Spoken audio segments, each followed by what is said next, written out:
First of all, I want to thank everybody for being here tonight.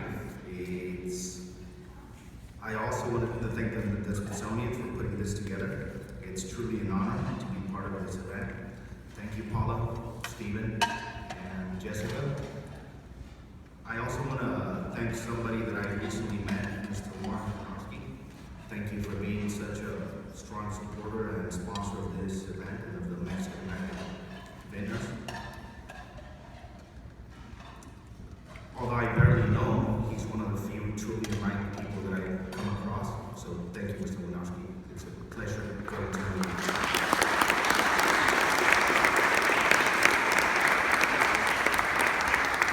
And before I talk about the wine, I want to share with you guys a little bit about our family history, about our wine's history. It really begins with the coming of my father to the United States as a migrant farm worker in 1962.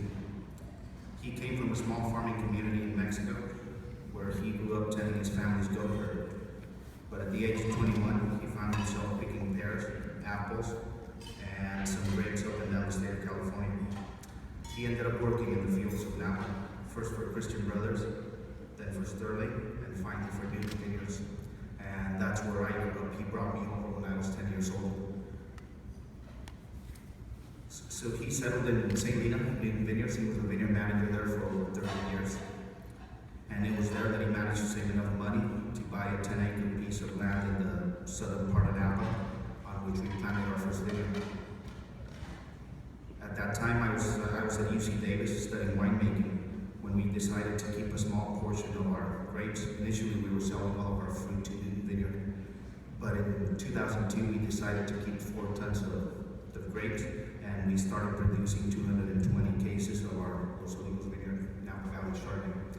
That first year we were lucky, we were blessed, and we received 91 points from the Wine Spectator, and that wine made it all the way to a state dinner at the White House, so that really kicked off our wine project.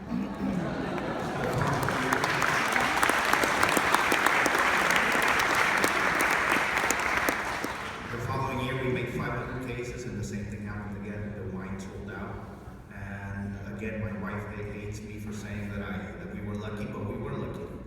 We were blessed with wine quality, but we had a lot of luck along the way as well. So we continued growing year after year, and another milestone came to our family when in 2007, when we bought a property in Calistoga.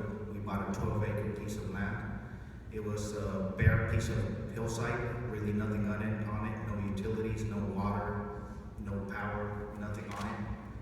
But it did have a winery use permit. So we took on the challenge after struggling and finally managing to secure financing. We bought the property, and then we found ourselves with a winery a property with a use permit. And we said, okay, so what do we do now?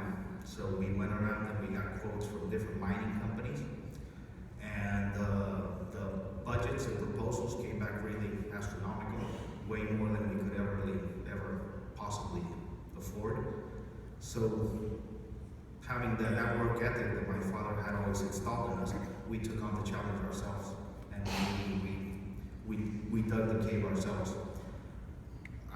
We did have a little, obviously, engineering, and while we were getting the quotes, I saw one of a previous employee of ours from our vineyard management company did the digging on one of the projects from one of the mining companies. So I approached them and I asked him who was the supervisor, and these are his little words. He said, "It's this white guy, but he only comes around every couple of weeks." And I asked him, who does the day-to-day operations? He said, well, we do.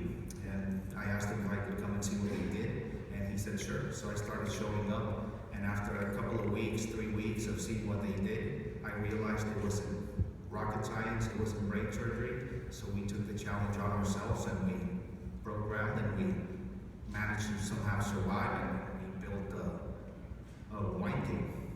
So after about a year and a half, we finally were able to get our use permit, get our occupancy, and the county allowed us to make our first wine there in 2009.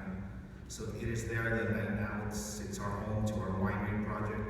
We are blessed to be in a country, as everyone was saying before, it's a country of opportunities.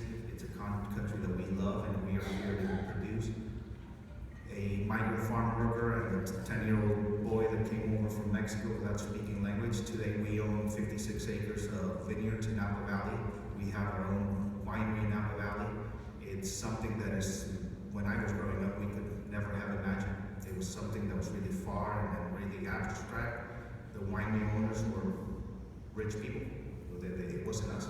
So for us today to own those vineyards and own that winery in Napa, it's a blessing, it's a fairy tale, and it's a privilege and it's an honor to be part of the Napa Valley and to be making wine in one of the world's best wine growing regions of the world. So thank you all for being tonight.